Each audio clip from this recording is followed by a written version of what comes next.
It's the book of 1 Corinthians 14 and 39. And it reads, "Wherefore, brethren, covet to prophesy, and forbid not to speak with tongues."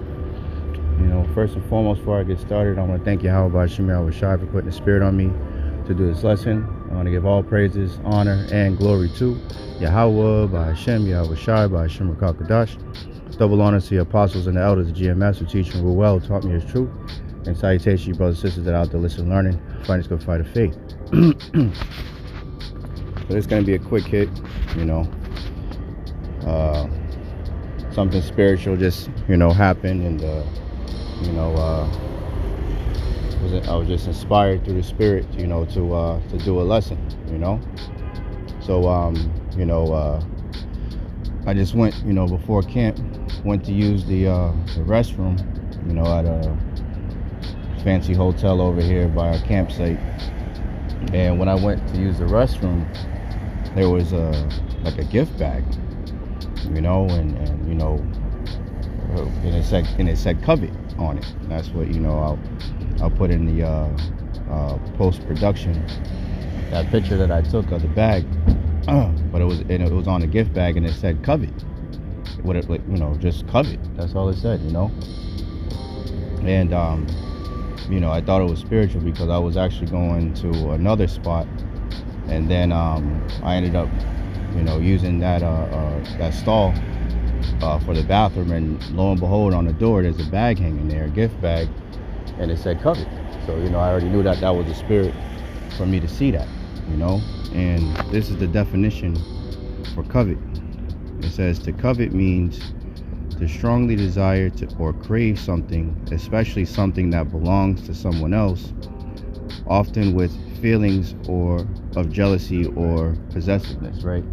So it's really the first point, to yearn for, long for, or crave, right? Because Esau does it in a wicked way. He covets fields and take them by violence. But to covet to prophesy is an honorable thing.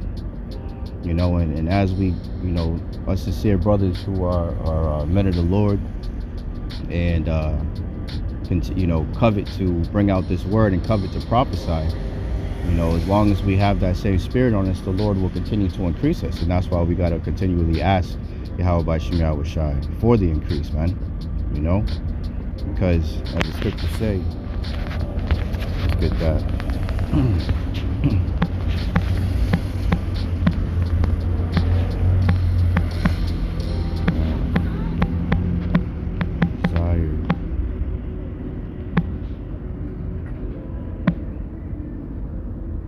See what you see. KJV. This is Matthew 13 and 17, and it reads, "For verily I say unto you, that many prophets and righteous men have desired to see those things which ye see, and have not seen them, and to hear those things which ye hear, and have not heard them." Man. And that's the spirit, we got to remember, because, blessed, as Yahawashi said, "Blessed are your eyes, for they see, and your ears, for they hear," man. So we have to go out there and bid as many to the marriage as we can. But we have to remember, faith is a gift. Faith was given to us to believe the words and to preach them, to the children of Israel, man. And to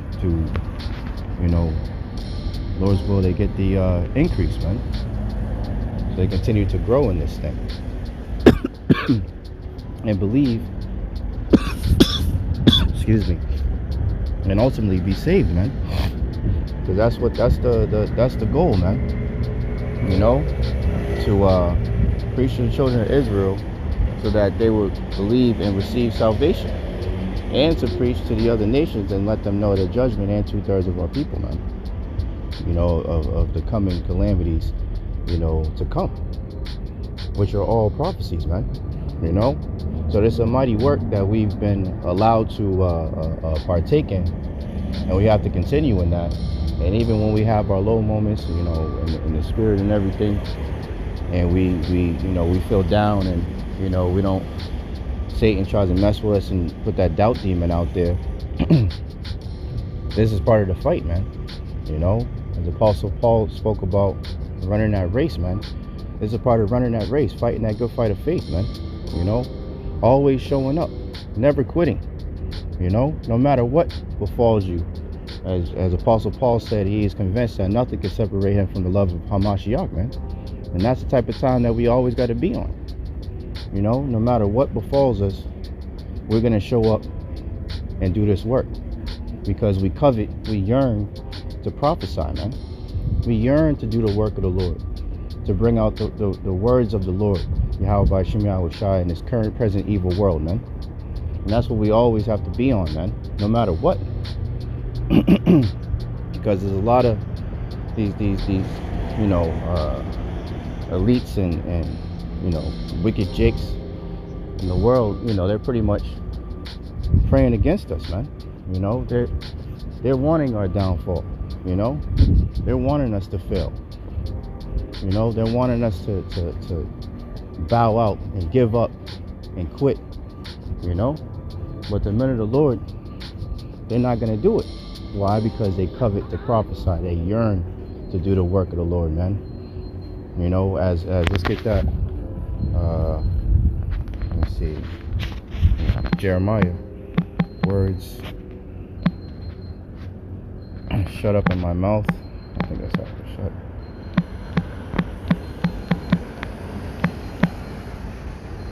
Words of, yeah, there it goes. Yahawashi. This is Jeremiah 20:9. Then said I will not make mention of him, nor speak any more in his name, but his word was in mine heart as a burning. So even if we try to convince ourselves that we're not going to do this work, you know, that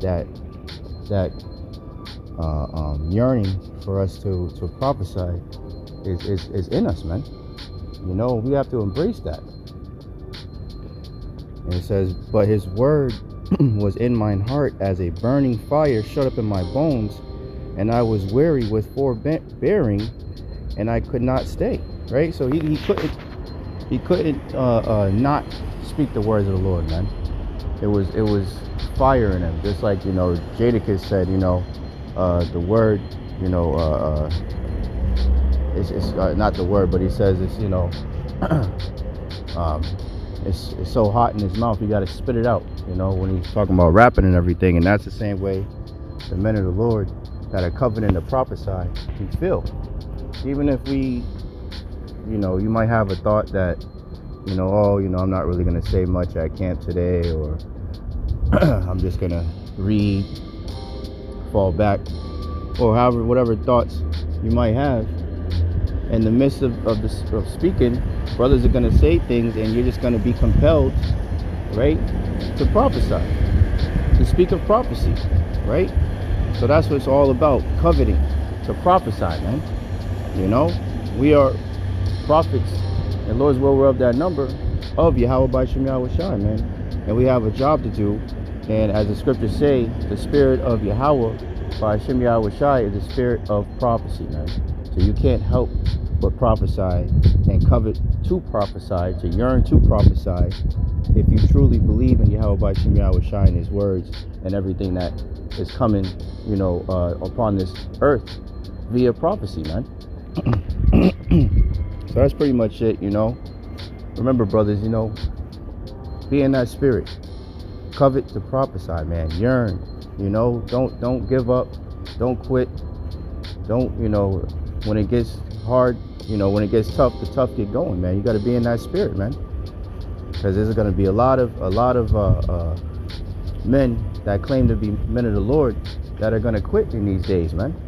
You know, as the Apostle Tahar said, a year of apostates, agents, and sellouts, I think, roughly paraphrasing. So there's going to be a lot of men that are been claiming to be of the fold, but they came in some other way, man. You know, and that's part of the battle, man, to continue, even as you see men that you might have thought was riding with you or on your same side, see them fall by the wayside, man. You know, there's some of them that will endure for a period of time, some of them will fall out. quickly. Some of them will be the ones, the seeds planted on that good ground, and they're the ones that will endure to the end. And that's what we hope, because we do know that Satan has desired to sift us, just like Yahawashi said to Apostle Peter, you know. So, you know, stay, you know, hold fast, brothers. Keep fighting, keep striving. We're almost out of here. Remember, continue to covet, to prophesy, man. You know, continue to believe in the words of Yahawah Yahawashi, and keep on pushing, you know. So, yeah, that's pretty much it. I'm at my campsite. I hope and pray this lesson was edifying as always to the elect. In closing, I want to thank Yahawah Yahawashi for putting the spirit on me to do this lesson, and I want to give all praises, honor, and glory to Yahawah, Bahasham, Yahawashi, Bahasham, Rakakadash.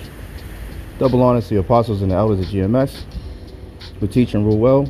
You taught me this truth.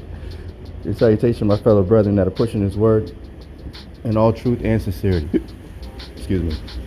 To you all, I want to say shalom, abab abal, and kwam yasharaba. Hey, shalom. To the next one.